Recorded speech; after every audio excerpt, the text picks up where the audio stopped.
diri dan juga grup ya WhatsApp yang sudah di-share juga bahwa pada malam hari ini kita akan membedah buku yang tentunya keren banget yang akan dibedah dengan narasumber kita atau pembicara kita yang gak kalah keren ya. Jadi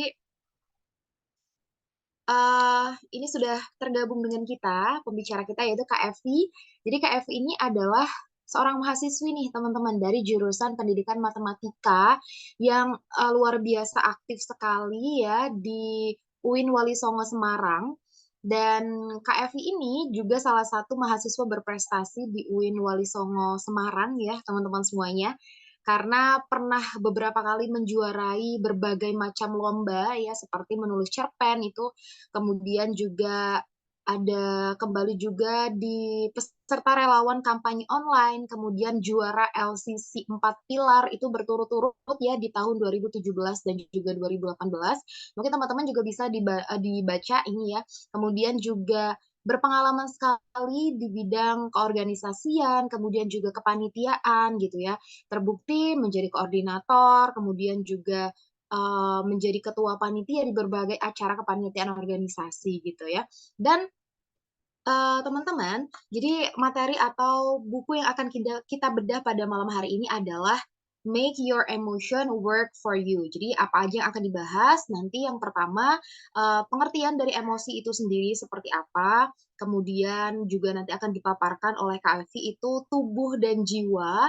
Kemudian cara untuk mengendalikan emosi, kemudian mengembangkan emosi itu harus seperti apa. Dan yang terakhir hidup kreatif secara emosional. Wah, pada malam hari ini tentu akan menjadi pembahasan yang sangat menarik sekali ya. Halo Kak Evi. Halo, Halo. Oke Kak Evi, gimana kabarnya malam hari ini Kak? alhamdulillah baik. Teman-teman apa kabar? Alhamdulillah. Aku juga baik, Alhamdulillah. Oke Kak Evi udah siap ya untuk berbagi dengan teman-teman dari Intip Diri? Oke, kalau gitu aku juga mau kasih tahu ke teman-teman semuanya kalau nanti absen akan dibagikan jam 8 tepat dan juga nanti kalau misal ada pertanyaan atau mungkin teman-teman juga ingin menyampaikan pendapatnya, teman-teman bisa langsung ketikkan di kolom komentar nanti setelah Kak Evi selesai memaparkan materinya atau juga bisa langsung on mic gitu. Kalau gitu aku kasih dulu ke Kak Evi, silakan Kak Evi. Terima kasih sebelumnya Nisa dan makasih juga untuk teman-teman semua yang udah menyempatkan waktu. Di sini kita mau bahas salah satu buku, Self Improvement. Sebenarnya ini tuh aku udah punya tahun 2020 apa ya? Tahun kemarin 2022, tapi aku baru sempat baca di tahun ini karena aku merasa aku butuh untuk baca buku ini gitu. Nah, karena ini make your emotion work for you. Jadi kayak buat emosi itu bekerja untuk kamu gitu loh. Kalau secara kita pikir kan kayak gimana ya cara emosi itu bisa bekerja untuk kita. Nah, sebenarnya buku ini bisa dibilang salah satu buku berjasa untuk aku karena maaf ya sebelum intronya aku mau sharing dulu karena uh, kemarin sempat struggle dengan beberapa keadaan dan aku memutuskan untuk rest sebentar sambil baca buku ini dan aku bisa uh, gerak lagi bisa oh iya aku harus ya nggak kayak gini aku seharusnya nggak juga termakan sama emosi negatif aku sendiri. Nah kita langsung aja aku share ya. Nah di sini uh, make your emotion work for you. Jadi buat emosimu bekerja untuk kamu. Ini kan karya John Maurus dan bukunya Titis. Nah yang seperti yang udah di-share kemarin, yang pertama itu akan dibahas apa sih itu emosi. Nah ini aku buat singkat aja.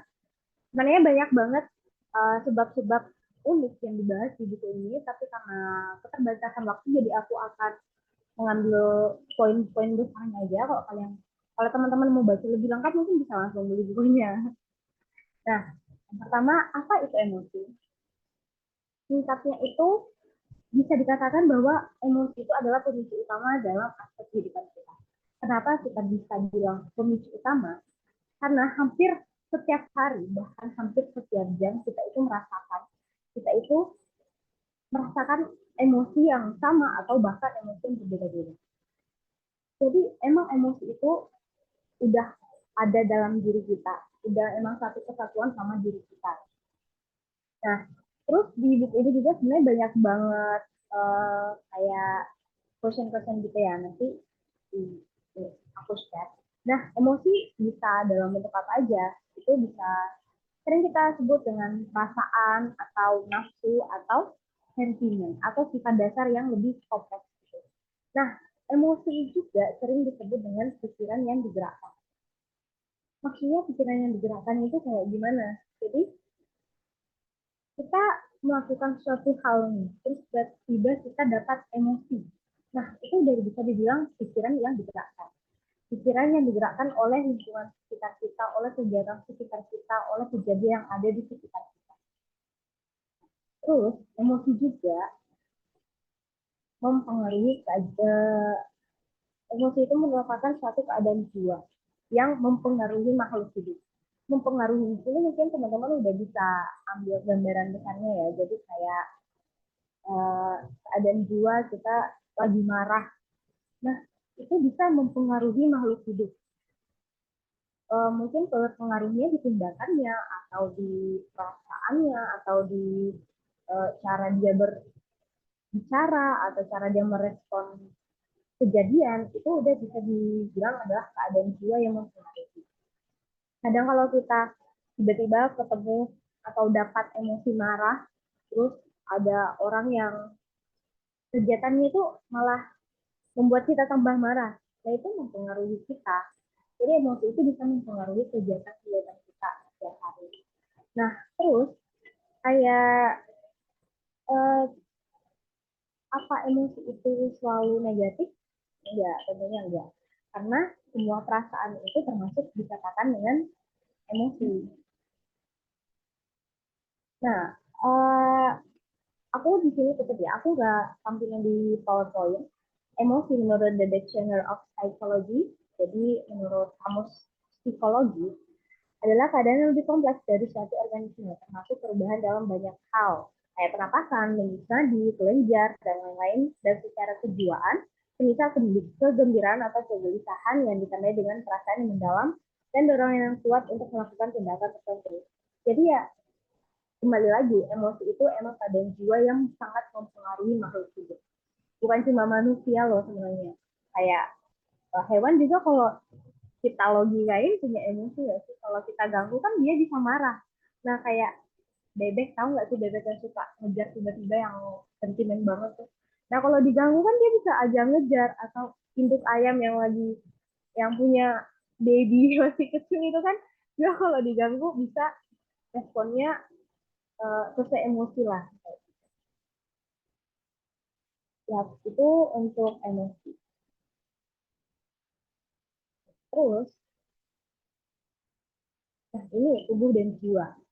Sebenarnya pas baca bukunya juga kan aku lihat kayak tubuh dan jiwa maksudnya apa. Nah, pas aku baca ternyata itu kayak kesatuan tubuh dan jiwa kita dalam merasakan, merespon atau mengendalikan emosi itu. Nah, emosi sendiri faktor eksternal yang tidak berkaitan langsung dengan keadaan tubuh bagian dalam. Jadi ya maksudnya bagian dalam itu kayak kita sakit, itu tidak berkaitan langsung, tapi dia bisa mempengaruhi. Balik lagi, emosi itu mempengaruhi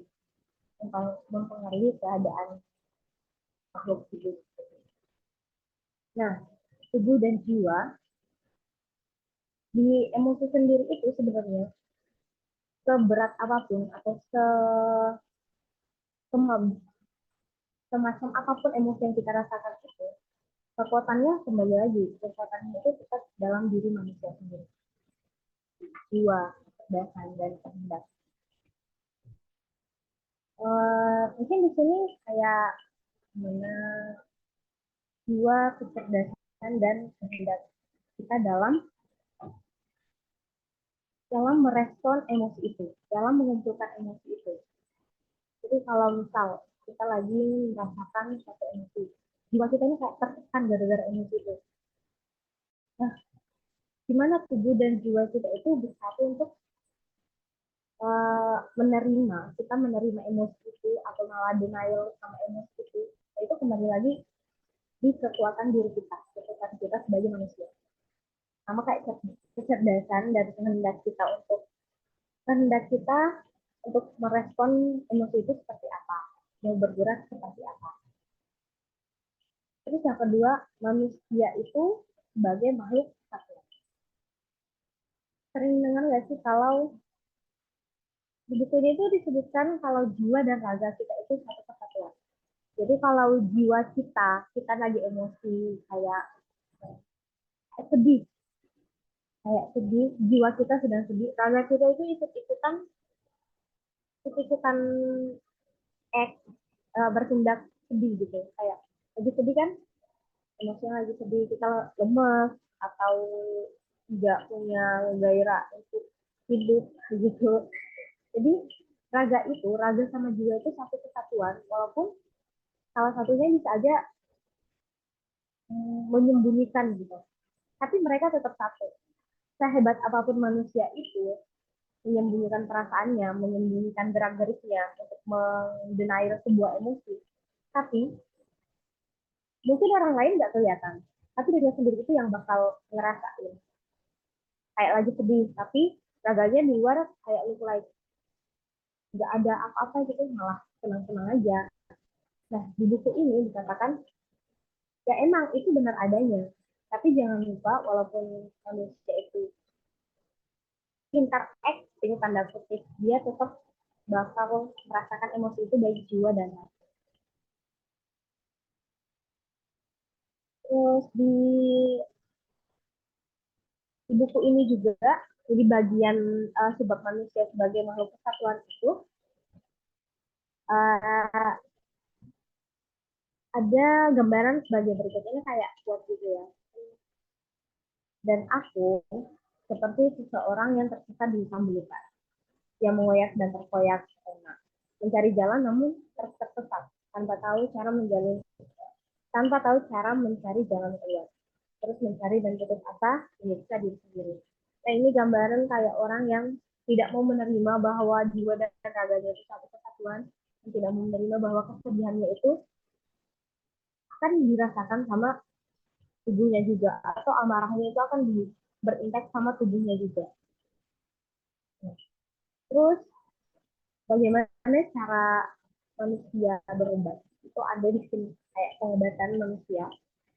Nah, ya ini ada satu kutipan juga yang mula-mula harus dipahami ialah bahwa manusia pastilah dihidupi oleh tubuh, kita punya tubuh, kita ada jiwa, dan kita juga punya roh. Nah, orang lain tidak mungkin bisa hanya menjaga pikiran atau tubuh kita. Kayak itu tuh bukan urusan orang lain, bukan tanggung jawab orang lain, malah tanggung jawab kita sendiri yang bahkan kadang kita lalai dalam hal itu. Nah, ada tautan antara tubuh dan jiwa, hubungan timbal balik yang menyeluruh sehingga gangguan pada satu bagian menyebabkan gangguan pada bagian lainnya. Ini adalah hubungan antara tubuh dan manusia. Sama, nggak jauh beda sama yang sebelumnya, yaitu manusia sebagai makhluk kesatuan. Jiwa dan raga, tubuh dan manusia. Kita punya tubuh, kita adalah ada jiwa yang menggerakkan tubuh kita.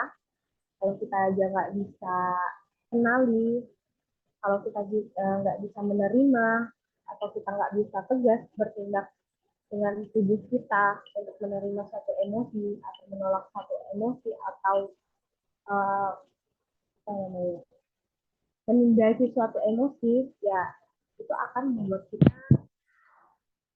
sakit atau bahkan perlu tenaga yang ekstra gitu. Nah, terus gimana sih caranya mengendalikan emosi? Mungkin ini kayak basic banget ya. Banyak banget yang udah kita lihat. Mungkin yang teman-teman yang sering lihat video-video reels atau di TikTok itu yang tentang terima dirimu padanya, atau kayak lebih bersyukur kepada Tuhan. Nah, itu emang benar adanya. Salah satu cara mengendalikan emosi itu memperhalus gerak emosi. Maksudnya memperhalus gerak emosi itu eh, kata yang paling sering kita dengar adalah sabar. Itu cara sabar itu adalah salah satu cara memperhalus gerak emosi. Kalau kadang ada emosi yang begitu, kayak itu kayak emosi yang sedih-sedih yang benar-benar sedih sampai kayak wah bisa nggak ya aku melewati fase ini, bisa nggak ya aku survive dari keadaan ini. Itu kan salah satu kendali emosi, cara emosi untuk membuat kita nggak tenang, jiwa tubuh kita jadi, jiwa raga kita jadi bertentangan, itu kan tugas emosi. Nah, cara kita mengendalikan si emosi ini, pertama harus gerak emosi atau tanda kutip sabar. Emang basic banget, tapi emang sabar. Emang cara kita pertama-tama mungkin kayak oke, aku harus calm down. Nah, terus menganalisis emosi. Habis calm down nih, habis sabar nih. Emosinya dianalisis lagi. Salah satu cara ini juga waktu ya, aku kerja di aku. Jadi kayak aku udah dapat dapat yang salah, terus aku merasakan emosi entah itu amarah atau sedih. Tapi karena nggak bisa apa-apa, jadi aku harus mengendalikan emosi ini sebelum emosinya mengendalikan aku. Jadi pertama memperhalus gerak emosi tapi sabar, terus menganalisis. Sebenarnya emosi ini munculnya dari mana? Emosi ini bisa hilang kalau diapain gitu. Emosi ini sebenarnya maunya apa? Asalnya dari mana? Kok bisa emosi ini muncul di aku itu kenapa?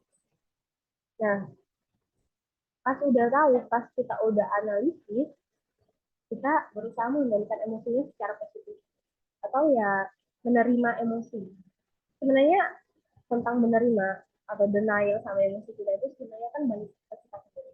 Tapi lebih work, lebih bekerja kalau kita bisa menerima emosi itu lalu mengendalikannya secara positif. Kalau aku pernah baca ya di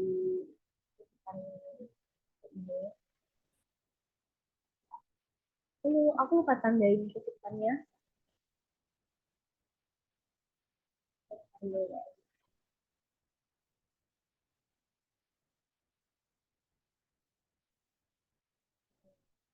Nah,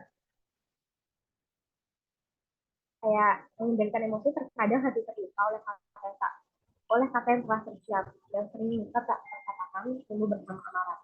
Tapi jika luka disembuhkan sebelum rasa sakit membekas, luka pun berakhir dan bekasnya juga ikut hilang. Itu kalau kita bisa mengendalikan emosi. Jadi kamu emang sedih, sedih banget sampai pernah nggak sih merasa menjadi manusia yang paling menderita gitu? Kalau kita bisa mengendalikan emosi itu menjadi positif, kan merasa jadi yang paling menderita seluruh dunia itu kan negatif ya jatuhnya. Kalau kita mengambil yang positif, oh aku dikasih emosi, aku sedih gara-gara problem ini, kita menerima, kita pikir lagi, oh ya aku nggak apa-apa kalau aku emang sedih, karena kejadian itu emang menyedihkan, kejadian itu emang bikin sakit. Tapi aku nggak boleh berlarut-larut, karena kalau aku berlarut-larut, aku nggak bisa ngapa-ngapain, aku malah makin sedih. Itu salah satu cara menerima emosi, mengendalikan emosi dengan kayak play victim sama emosi sendiri.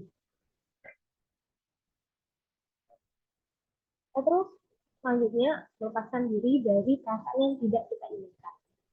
Nah, kayak sedih tadi, kita nggak mau kita sedih, tapi karena ternyata ada hal-hal yang menyebabkan kesedihan itu kita jadi sedih. Gimana caranya? Masih bersangkutan dengan mengendalikan emosi secara positif. Cara kita melepaskan diri adalah pelan-pelan untuk menerima. Kalau kita udah menerima itu biasanya cepat lupa. Beda kalau kita selalu mengingat-ingat, itu biasanya bikin lebih sakit. Malah kepikiran terus. Malah emosi itu yang menguasai kita. Jadi ya sabar, analisis lagi emosinya dari mana, terima emosi itu dengan positif, dengan pemikiran yang oh aku dapat ini karena gini nggak apa gitu. Terus kita berusaha melepaskan diri dari emosi yang tidak kita inginkan. Dan yang paling basic, lagi-lagi. Sebenarnya ini semuanya basic sih, tapi luangkan waktu untuk diri sendiri. Jangan udah punya masalah sendiri, udah emosi marahnya terkumpul, sedihnya juga bukan main, malah sibuk mikirin orang lain. Itu jangan. Apalagi sibuk komentari hidup orang lain. Oh, kamu kamu aja lagi punya emosi yang gudang, malah sibuk komentari orang lain itu enggak. Jadi luangkan waktu untuk diri kita sendiri untuk apa? Untuk sayang-sayang diri lah. Nah, terus yang terakhir, menyerahkan masalah pada Tuhan. Kesimpulannya, sebaik apapun kita sebagai manusia mengendalikan diri, mengendalikan emosi, menerima emosi, atau ya pokoknya baik apapun kita sama emosi itu, sebaik apapun kita lihat baik-baik aja atau survive dari suatu masalah, poinnya tetap menyelesaikan masalah pada kita. Itu sih. So, kalau kita udah bisa berserah diri, yang lainnya bisa ngikut. Jadi yang tadi yang panjang-panjang ini bisa ngikut kalau kita udah menyerahkan masalah sama Tuhan.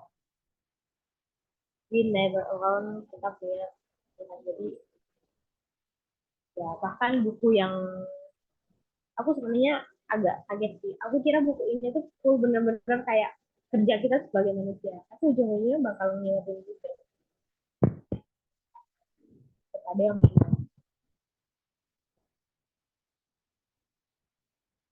pendek. Nah, terus gimana cara mengembangkan emosi? Bukan maksudnya tuh bukan emosi yang kita udah emosi marah terus dikembangin jadi lebih marah, bukan.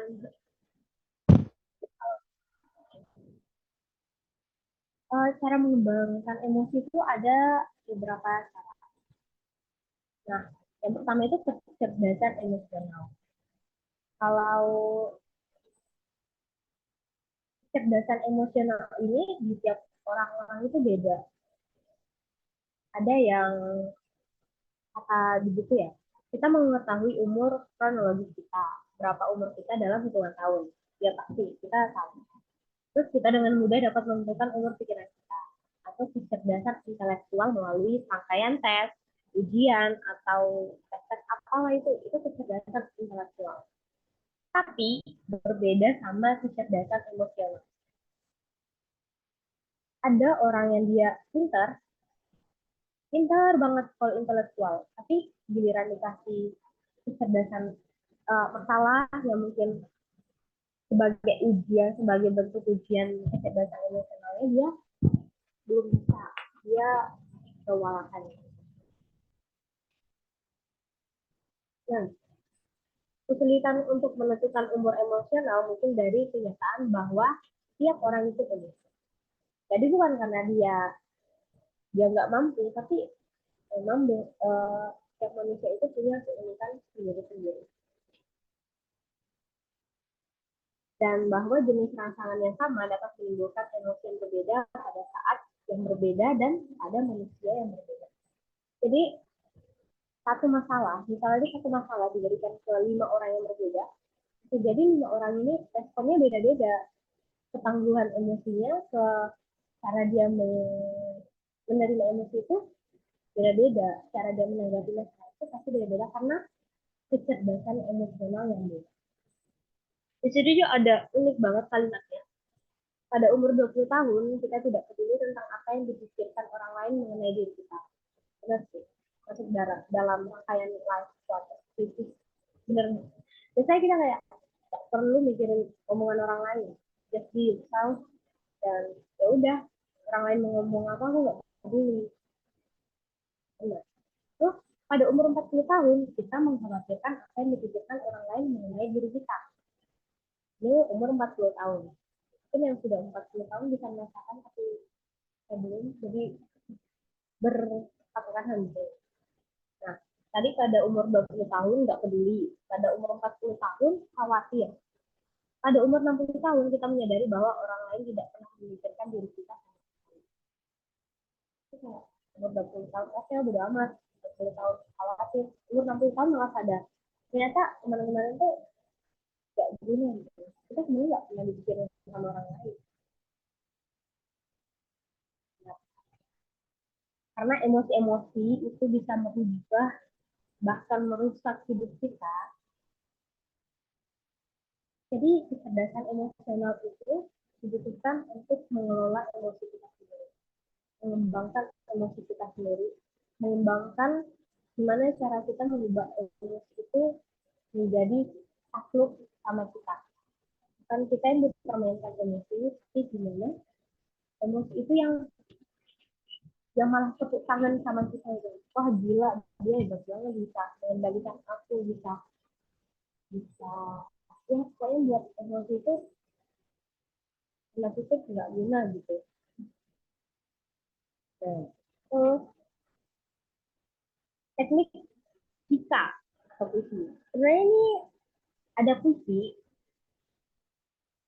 Mahatma Gandhi mempunyai puisi favorit. Jadi ini puisi favorit Mahatma Gandhi yang judulnya Jika. Puisi ini membuat dia tetap bersikap rendah hati. Puisi ini dikarang oleh Kipling pada satu malam untuk menikmati firman dan yang sangat sekarang. Nah, apa aku izin membaca puisinya, tapi ini long panjang banget. Mungkin sebagian aja. Puisinya kayak gini. Jika kau bisa tetap berpikir jernih saat semua orang tak kuasa melakukannya dan menyalahkanmu, jika kau tetap percaya diri pada semua orang, pada saat semua orang meragukanmu, tapi tetap menghargai keraguan mereka, jika kau bisa menunggu dan tidak pernah merasa lelah, atau difitnah tapi tak memfitnah, atau dibenci tapi tak membenci, dan tak terlihat terlalu baik atau bicara terlalu bijak, jika kau bisa bermimpi dan tak membiarkan mimpi menguasaimu, jika kau bisa berpikir dan tak menjadikan pikiran sebagai tujuanmu, jika kau mampu bersua dengan kemenangan dan kemalangan dan memperlakukan keduanya dengan sama, jika kau kuasa mendengar kejujuran yang kau ucapkan, diselewengkan oleh orang-orang jahat atau mengelabui orang lain, atau melihat hal-hal yang kau perjuangkan gagal, lalu bangkit dan memperjuangkan mereka lagi dengan kekuatan yang tersisa, jika kau sanggup mengumpulkan semua kemenanganmu dan mempertaruhkannya, lalu kehilangannya dan memulai lagi dari awal, dan tak pernah mengeluhkan kekalahanmu, jika kau bisa memaksa hati, keberanian, dan ototmu, membantu lagi setelah mereka pergi, dan bertahan saat tak ada apapun yang tersisa dalam dirimu, kecuali kehendak yang berkata kepada mereka, bertahanlah. Ini kompleks. Kalau kita jatuh, tapi kita masih punya keinginan untuk bangkit, ya. Kalau kita masih bisa menerima keraguan orang-orang terhadap kita, oke juga. Jadi emang puisi ini bercerita tentang orang dewasa yang memiliki keyakinan kepada dirinya dan menyadari bahwa kesenangan, kebahagiaan, dan kedewasaan yang telah dia capai sangat layak diperjuangkan. Dan jika dia terus memperjuangkan mereka meski dia sengsara, dia bisa terus mempertahankan mereka dan mempertahankan dirinya. Jadi ini puisi untuk orang-orang yang sudah berdamai dengan emosi mereka, bahkan bisa mengembangkan emosi mereka. Jadi mungkin dia sedih itu, tapi dia bisa melihat, menganalisis emosi itu terus menerimanya. Jadi itu udah salah satu cara kita mengembangkan emosi. Nah, terus bertindak dengan penuh semangat.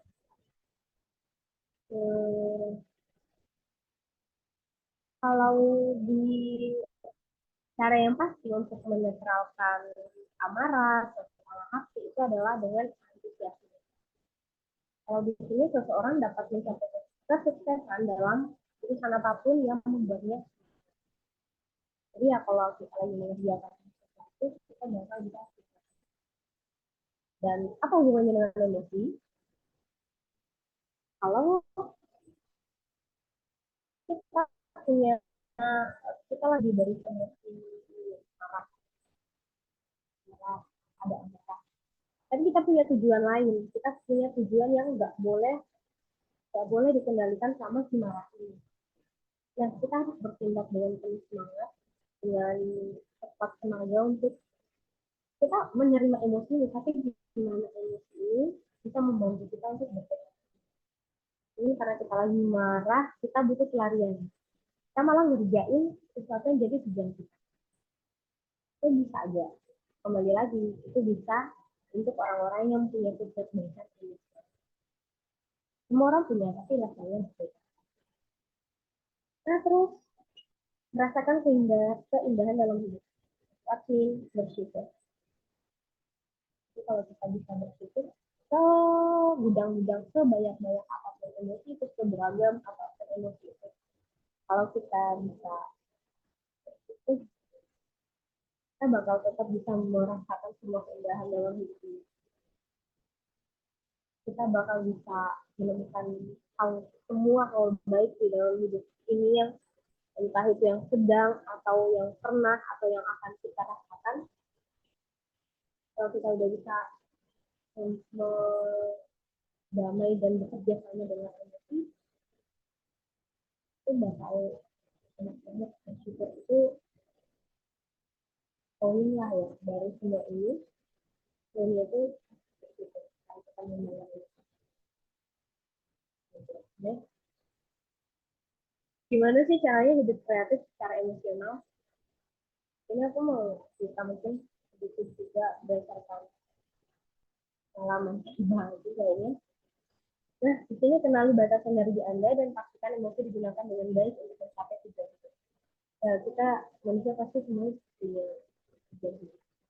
Gimana cara kita hidup kreatif walaupun emosi ini masih terus-terusan aja ada.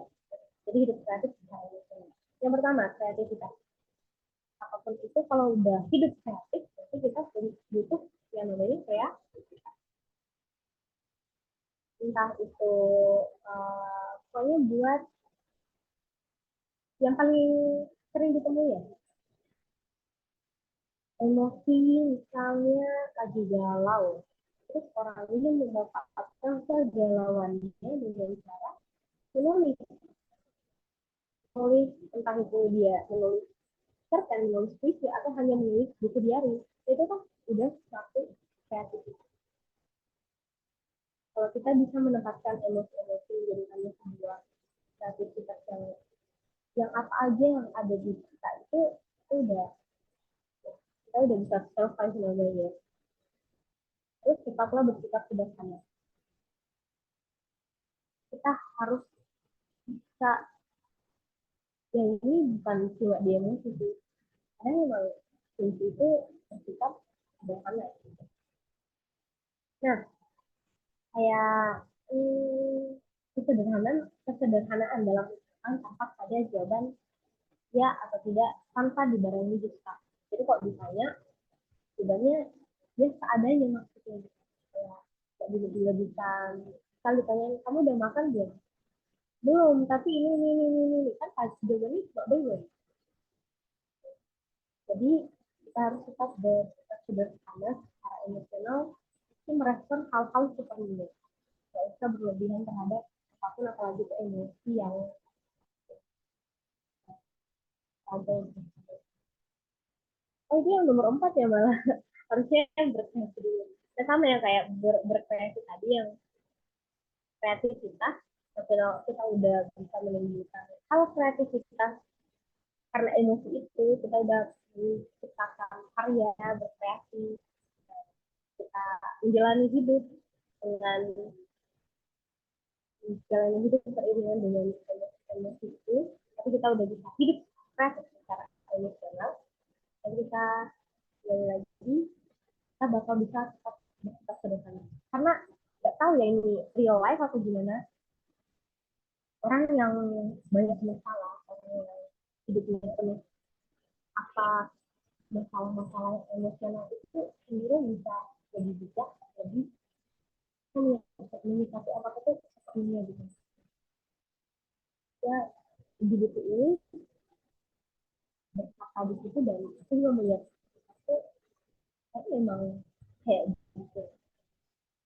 Nah, dan naik yang dua di bawah itu buatlah hidup terasa nyata lewat penderitaan. Kayak kamu belum benar-benar dikatakan hidup kalau belum menderita, belum pernah menderita. Di sini itu kayak yang paling penting dalam hidup ialah menyadari adanya penderitaan. Jangan menolak penderitaan itu dengan berbagai macam bentuk bentuk apa ya, bentuk penolakan dari kita yang sakit secara jiwa raga dan emosi juga ikut bukti. Jadi ya terima aja, kamu emang lagi fasenya menderita ya emang menderita. Ya, oh, di sini juga ahli psikoterapi, Viktor Frank memberikan penjelasan tentang penderitaan.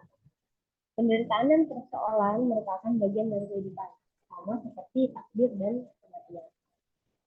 Hal ini tidak dipisahkan dari kehidupan. Jadi setiap orang yang hidup akan merasakan penderitaan. Kalau penderitaannya jenisnya beda-beda, jenisnya beda-beda.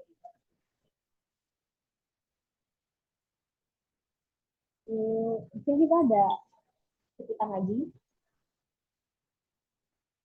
Maka sambutlah setiap penolakan yang mengubah kehalusan dunia menjadi kasar.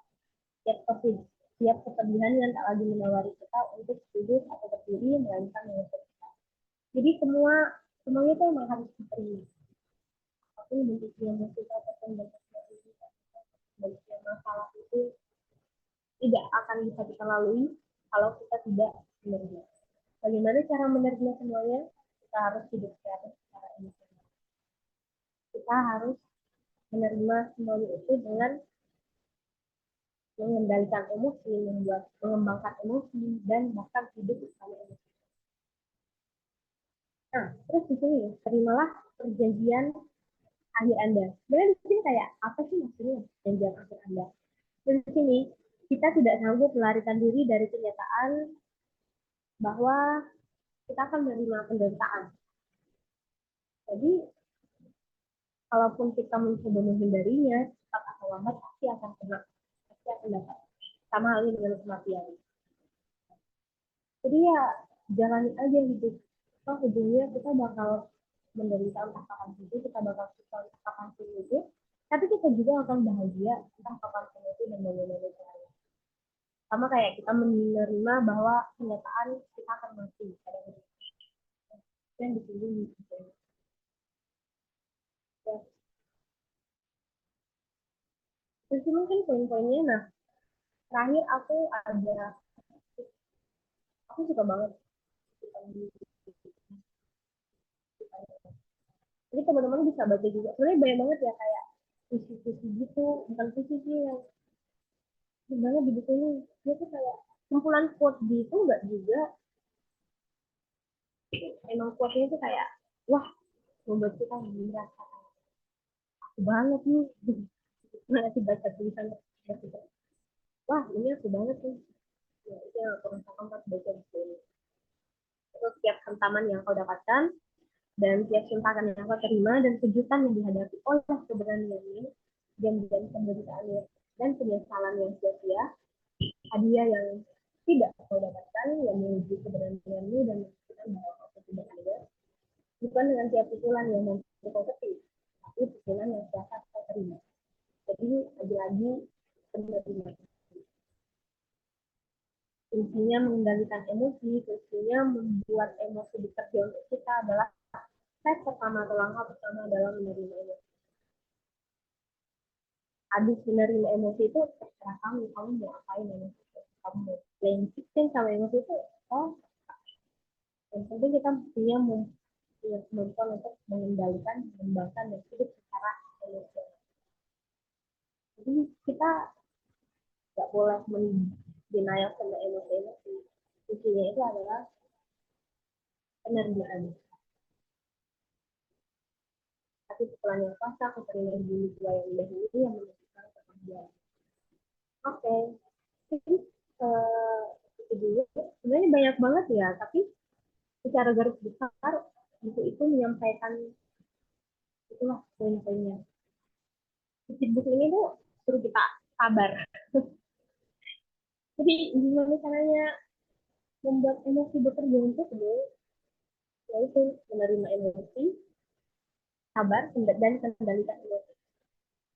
Kalau emosi itu nggak kita terima, emosi itu kita nggak, apa ya, ya pokoknya kalau emosi itu kita nggak terima, gimana dia mau kerja untuk kita. Kita mau kerja sama orang aja, kita harus diterima. Kayak gitu. Emosi juga kayak. Ini itu dulu dari itu. Dan Oke. emosi itu bukan, sorry. Hmm. Dan emosi itu bukan cuma yang bad ya, tapi emosi senang, bahagia juga itu perlu kita terima. Oke, Kak Evi terima kasih banyak. Wah, luar biasa sekali ya. Tadi kita pokoknya udah dijabarin secara jelas banget ya apa itu emosi, kemudian juga gimana cara mengendalikan emosi seperti itu. Kemudian juga gimana cara hidup kita itu kreatif dengan secara emosional gitu tadi ya. Ada juga yang tadi ternyata emosi itu nanti bisa disalurkan lewat menulis, kemudian journaling dan lain sebagainya. Nah, mungkin dari teman-teman ada yang punya pendapat atau pandangan atau mungkin juga punya pertanyaan nih boleh banget untuk diajukan ke KFV. Boleh teman-teman yang punya pertanyaan langsung aja dikasih ke kolom chat atau juga mungkin yang mau langsung on mic bisa langsung di on mic saja diajukan pertanyaannya.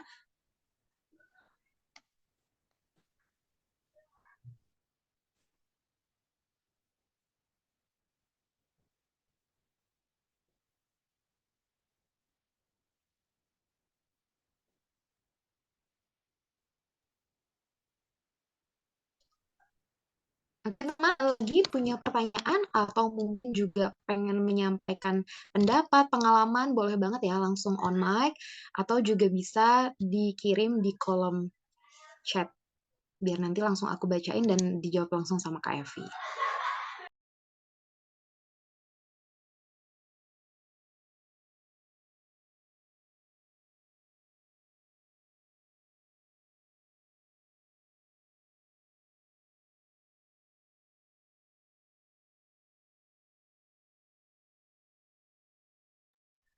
Oke, mungkin sembari menunggu teman-teman ya, ini aku pengen tanya nih sama Kak Evi. Jadi Kak Evi, tadi kan udah disebutin juga nih sama Kak Evi, kalau ternyata emosi itu bisa disalurkan lewat menulis, gitu-gitu ya Kak ya. Nah, di zaman sekarang ini, ada juga nih tempat-tempat yang menyalurkan emosi seseorang. Jadi kalau kemarin aku sempat lihat itu video-video yang beredar di sosial media, itu ada kayak boxing kayak gitu untuk nyalurin emosi gitu. Atau mungkin ada juga yang aku lihat itu dia kayak ngelemparin barang di suatu ruangan gitu ya. Jadi mungkin emosinya bisa tersalurkan lewat situ gitu. Tapi ada juga nih yang nyalurin emosi tapi dia apa namanya juga melukai diri dia sendiri. Nah, menurut Kak Evi itu gimana sih Kak? Karena kadang ada orang yang ngerasa puas gitu ya dengan cara misalnya dia lagi marah atau lagi kesel ngapain gitu. Ada juga yang kayak bikin luka misalnya di badan dia atau di tubuh dia kayak gitu. Dia ngerasa puas, dia ngerasa emosinya tersampaikan lewat situ. Nah, menurut Kak Evi gimana tuh Kak? Oke, ya benar. Aku juga sering lihat itu lewat itu ya. Jadi cara dia menyalurkan emosi dengan merusak barang, bahkan ada sekarang kayak jasa gitu, jasa buat buat kayak box itu. Iya, memang dibuka buat orang-orang yang ini khusus untuk nyalurin emosi kayak gitu ya, Kak ya. Mungkin ada kadang kita nggak bisa bilang ini ya kemampuan, kembali lagi kita di kecerdasan emosional orang-orang itu kan beda. Nah, ada yang emang tingkatan yang kalau emang tingkatan kecerdasan emosional itu emosinya, ya dia bakal kayak bisa menahan atau menerima lalu lapang dada. Tapi kan itu susah ya. Nah, terus kalau mungkin orang teman-teman kita yang belum bisa menerima emosinya itu kan susah sih. Kayak kamu lagi dikasih masalah tiba-tiba terus langsung lapang dada, itu susah banget. Nah, kadang juga kita emang perlu menyalurkan emosi, dan cara menyalurkan emosi itu kan setiap orang beda-beda. Ada yang bisa membuat fungsi kreativitas atau apa. Menurutku orang-orang yang menyalurkan emosinya dengan benar-benar meluapkan, dia marah benar-benar betul barang apa, kalau bisa dikatakan ya itu mungkin secara, tapi ini nggak, bukan menjudge ya, mungkin kecerdasan emosionalnya belum belum bisa untuk menerima masalah itu. Tapi itu bukan suatu kesalahan. Kalau tidak mampuan kita untuk mengatasi emosi kita, itu bukan suatu kesalahan. Tapi ya, kembali lagi, mungkin itu malah salah satu cara buat dia bisa menjalani hidup. Kalau dia nggak bisa menyalurkan emosinya itu, dia malah uh, ya, malah stuck di situ-situ aja. Jadi dia perlu menyalurkan emosinya, walaupun cara menyalurkan emosinya itu harus benar gitu. Gimana kalau orang-orang sampai menyakiti diri? Kalau itu menurutku kembali lagi di itu bukan cuma emosi lagi sih mainnya. Mungkin emang emosi, tapi emosi ini penyebabnya apa? Mungkin pas dia menganalisis emosi, dia malah ketemunya, wah ini nggak benar, ini aku udah nggak punya cara lain, aku nggak punya tempat untuk berbagi perasaan, aku nggak punya tempat untuk menceritakan emosiku. Atau orang-orang tidak menerima emosi, orang-orang malah denial sama perasaan itu kan, dia udah punya kemampuan untuk menerima emosinya dengan cara berbagi sih. Pas dia dia malah nggak bisa, dia malah dia malah nggak diterima gitu ya. Jadi jalan satu-satunya cara, karena diri dia aja belum mampu, dia menyakiti diri. Oh, kayaknya emang sakit gitu kalau menurutku ya. Tapi itu bukan kesalahan, ketidakmampuan orang mengatasi emosinya, mengendalikan emosinya, mengembangkan emosinya, atau hidup bersama emosinya itu bukan satu kesalahan. Jadi itu apapun bentuk emosinya, selama kita mampu menerimanya, entah itu menerimanya melalui apa, itu bagus-bagus saja. Tapi kalau kita punya teman atau punya kenalan yang menyalurkan emosinya dengan cara menyakiti dirinya sendiri, itu bisa kita rangkul lagi ya. Soalnya kalau menurutku itu udah uh, mental lagi jatuhnya, bukan cuma emosi lagi. Oke, terima kasih banyak Kak Evi, luar biasa sekali ya pandangannya terhadap pertanyaan yang sudah saya ajukan tadi dan ternyata dari pertanyaan itu tadi nge-trigger teman-teman nih untuk mengajukan pertanyaan. Nah, ini sudah ada dua pertanyaan, mungkin nanti Kak Evi boleh dijawab langsung. Yang pertama ini dari Kak Dian, kalau menurut Kak Evi, orang yang emosinya gaslighting itu gimana ya? Aku orang tahu pronunciation-nya gas atau gas gitu ya. Terus yang kedua, ini dari Kak Frio, temannya Kak Frio ini mengaku kalau dirinya adalah orang yang mudah berganti perasaan hatinya. Terkadang moodnya tidak sesuai dengan keadaan dan malah mengganggu aktivitasnya. Nah, apakah itu benar Kak disebut sebagai sifat yang moody kayak gitu? Boleh mungkin Kak Evi langsung dijawab? Baik, terkait itu yang gaslight itu ya apa? Gas atau gas ya itulah sifat manipulasi ya. Aku baru searching di Google, soalnya nggak tahu gaslight itu apa, ternyata manipulasi. Nah, menurut saya sih orang emosinya manipulasi itu gimana? Menurutku itu adalah salah satu cara dia mengendalikan emosinya. Tapi ternyata impact-nya atau hasil akhirnya malah, kan biasanya orang manipulasi itu bikin kita sendiri yang nggak enak gitu ya. Maksudnya kok dia yang ribet-ribet memanipulasi orang lain, malah kita yang nggak enak. Karena kemampuan dia memanipulasi. Nah, itu menurutku salah satu cara dia menerima emosinya, tapi dengan mengobrak-abrik emosi orang lain. Karena biasanya Kalau di situ kan nggak dijelasin yang ya, tentang apa manipulasi itu. Cuma aku mau menjawab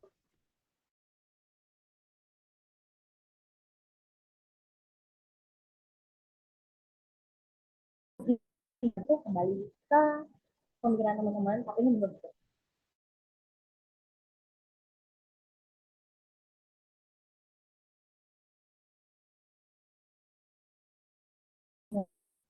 tapi dengan mengobrak abrik emosi orang lain.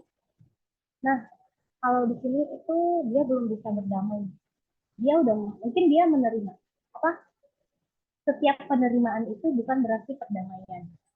Dan mungkin dia udah menerima emosinya, tapi dia belum bisa berdamai dengan emosinya. Dan kadang-kadang juga orang yang uh, manipulatif itu kayak bisa dibilang haus terhadap ini validasi emosional. Uh, Kalau ini kan orang yang manipulasi itu di dirinya sendiri ya, kayak kembali ke dirinya sendiri. Nah itu aku pribadi jujur nggak bisa mengukur kok kenapa dia kayak gitu. Ada alasan tertentu kah? Atau ada kondisi tertentu kan yang membuat dia harus manipulatif? Tapi aku bisa memberikan saran untuk diri kita yang bertemu dengan orang yang emosinya manipulatif. Karena kembali lagi kita nggak bisa mengontrol apapun di hidup orang lain. Kalaupun dia manipulatif, ya entah itu faktor internalnya dia kayak gimana, atau dia haus akan pengetahuan apa, atau karena kecerdasan emosionalnya belum belum baik yang malah memanfaatkan emosi dia untuk membuat orang lain emosi itu enggak tahu. Tapi ya kalau kita ketemu sama orang yang manipulasi, dijauhi, nggak usah juga, tapi bersikap sewajarnya aja, bersikap sederhana aja, sederhana secara emosional. Kadang kalau kita orang manipulatif ketemu sama orang yang bisa memanfaatkan emosi emosi diri dan dirinya sendiri atau emosi orang lain secara sederhana, semanipulatif apapun orang ini nggak bakal mempan. Jadi kalau kita nggak bisa mengontrol emosi orang lain, kita bisa mengontrol diri kita. Jadi siapa tahu karena kemampuan kita mengontrol diri, malah bisa mengontrol diri si manipulatif itu. Mau nggak sih ya? Kita kembalikan diri ke diri kita sendiri.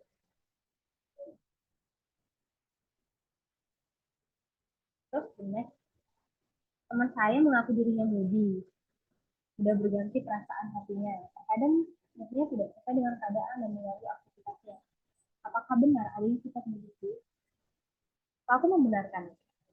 Karena emosi itu bisa datang 1 jam nih, misal dalam kurun waktu 1 jam, kita bisa merasakan banyak sekali emosi. Nah, kalau kita udah menerima emosi itu, otomatis kan kayak tergambar gitu di raut mukanya kita. Walaupun kita punya kemampuan, ya pokoknya itu diterima, tapi belum mampu untuk mengendalikan diri secara penuh, mengendalikan emosi secara penuh. Itu kayak, misalnya nih, aku lagi happy, atau temannya kakak ini lagi happy, terus happy sambil makan nih, terus tiba-tiba dia kekenyangan, dia kenyang, tapi dia jadi bad mood karena dia kenyang. Ada orang yang lagi asik makan terus aku kenyang, terus tuh lagi jadi bad mood gitu. Nah itu kan emosi yang dia dapatkan saat dia merasakan emosi lain, karena dia belum belum sepenuhnya mampu mengendalikan emosi itu sesuai tempat waktu, itu malah mengganggu dia. Kan bisa aja tuh pas dia respon dulu kenyang, aku udah kenyang, kan bisa diambil kayak aja gitu kan. Nah kita juga itu kan emosi yang terbentuk langsung dalam kehidupan, apa dalam tindakan. Oke, nah itu kan emosi langsung yang didapat dalam tindakan gitu. Gimana kalau dia tiba dia nggak ngapa-ngapain, tiba-tiba moodnya ganti. Ini orang ngapa nih? Tiba-tiba tadi seneng, tiba-tiba dia nangis, tiba-tiba marah sendiri. Ya, itu bisa jadi karena emosi yang teringat gitu. Keadaan yang teringat terus dia dari ingatan itu meng- eh, dia malah menghasilkan suatu emosi. Itu sering sih. Kadang kita lagi happy, happy, happy aja nih. Tiba-tiba diem, sedih. Terus, wah aku moody banget ya, bisa berganti emosinya. Menurutku itu emang ada moody itu. Dan emang kecenderungannya sangat-sangat mengganggu aktivitas. Entah itu kita sendiri yang kemudian, entah kita punya teman yang kemudian, jangan kan mengganggu aktivitasnya ya, atau mengganggu dirinya ya, itu bahkan bisa mengganggu orang yang di sekitarnya. Menghadapi orang kemudian juga itu butuh tenaga ekstra gitu. Dan pertanyaannya apakah benar adanya sifat moody itu? Aku mau membenarkan. Nah, salah satu hidup kreatif secara emosional melalui sifat kemudian adalah acting, guys. Kalau di tempat kalian punya sanggar apa kesenian gitu, aku kan kebetulan anak teater dan sifat moody ini sangat dibutuhkan. Dalam satu pertunjukan yang waktunya cuma sejam, hampir 2 jam, aku kadang butuh banyak emosi, bahkan semua emosi. Dalam 1 detik dari ketawa aku harus langsung nangis. Itu pernah. Dan caranya gimana? Ya memunculkan sifat moody. Cara memunculkan sifat moody dengan cara mengingat kejadian yang bisa memunculkan emosi itu. Ini kalau kita udah bisa mengendalikan emosi. Jadi kita emosi itu muncul karena kita butuh. Moody itu muncul karena kita butuh. Nah, kalau dia bodinya tiba-tiba dan tidak diperlukan dan sangat mengganggu, berarti itu mungkin uh, belum mampu untuk mengendalikan emosi itu. Kembali lagi kecerdasan emosional dalam mengendalikan emosinya, bukan dibilang nggak ada ya, bukan dibilang kurang ya, enggak. Tapi belum mampu aja. Karena yang mengendalikan emosi itu kan butuh butuh waktu ya, butuh butuh apa ya namanya? Kasarnya butuh penderitaan banyak. Ini kata buku ini ya, bukan kata aku juga. Effort, Kak. Gimana? Butuh effort. Ya, bener. Jadi itu emang harus kembali lagi ke diri kita. Entah itu yang yang si Mudi atau yang berteman dengan si Mudi, dua-duanya butuh butuh kecerdasan emosional untuk menghadapi lingkungan sekitar ini. Untuk hidup aja kita butuh itu. Jadi ya gitu menurut gue. Tapi ya sifat itu nggak selamanya salah kok. Yang penting kita bisa menempatkannya. Ya gitu. Oke. Semoga menjawab ya. Kak Dini, ada tanggapan nih dari Kak Muti. Ada yang paling capek jadian sama orang BPD, Kak. Padahal L-nya dia bagus. EI atau L. Waduh, apa tuh? Apa itu? Saya Apa kurang sih? tahu ya. Kurang familiar dengan istilah BPD dan juga EI ini. Oh, kalau Oke, kecerdasan emosional. oke. Iya, ya, benar sama orang. Ya, emang ada apa urusan emosi itu nggak sesimpel itu sebenarnya. Kayak ya apalagi orang yang ya terkenal dengan emosinya bagus. Tapi pas ditanya keputusan dia nggak bisa menentuin keputusan. Itu juga ngeselin itu. Jadi emang ya semua kita semua di dunia ini pasti punya masalah dengan emosi, tapi namanya manusia kita harus selalu belajar. Aku juga bedah buku ini bukan berarti aku udah dalam emosional itu udah baik. Enggak, aku juga kadang moody ya tengah malam tiba-tiba nangis besoknya kayak orang yang paling bahagia sedunia itu juga. Wah, tapi karena sekali lagi buku adalah jendela ilmu, jadi gimana caranya kita belajar dengan membaca buku. Kadang tuh aku sendiri ya baca buku ini itu langsung kayak oh iya yang kemarin itu aku ngapain banget sih kemarin tuh, emosiku nggak banget kemarin, malah mengganggu teman-temanku. Jadi ya selain belajar kita juga bisa introspeksi diri. Ya gitu. Jadi Oke. oke, oke Oke. sedikit ya. Jadi Boleh. kalau mungkin teman-teman punya kesempatan atau penasaran begini boleh dibaca. Di sini juga ringan kok. Oke, udah. Oke, terima kasih banyak Kak Evi atas kesempatannya. Terima kasih banyak atas waktunya sudah meluangkan waktu untuk teman-teman intip diri. Semoga ilmunya bisa diaplikasikan ke teman-teman ya. Semoga juga kita bisa bertemu di lain kesempatan. Terima kasih banyak Kak Evi dan terima kasih banyak juga buat teman-teman dari intip diri yang sudah stay sampai akhir. Jangan lupa Kamis depan ya di jam yang sama 19.30 kita ada juga webinar. Dan oke, mungkin ini satu kali lagi ya Kak ya. Ada dari Kak Gelson, bagaimana cara mengenal kecerdasan emosi dengan baik dan ketika lagi emosi bisa nggak kita dapat membangun kecerdasan emosi kita? Nah, mungkin boleh ditanggapi Kak Elvi. Kak Elvi. Oke, bagaimana cara mengenal kecerdasan emosi? Ini sebenarnya kalau menurutku ya nggak terlalu susah untuk mengenal kecerdasan emosi seseorang. Paling gampang itu kalau untuk teman ya, kalian coba jalan berdua. Jalan berdua, entah itu liburan atau jalan-jalan aja, terus lihat dia menanggapi segala hal kejadian yang tidak terduga dalam perjalanan kita itu. Kalau emang misal nih dia capek misalnya jalan sama dia capek lagi jalan-jalan capek terus tiba-tiba dengan gampangnya moodnya berubah gitu kayak, aduh aku capek aku mau pulang aja. Kita udah bisa ngedeteksi sih itu kecerdasan emosionalnya gimana, bisa kan? Ya itu cara mengenal.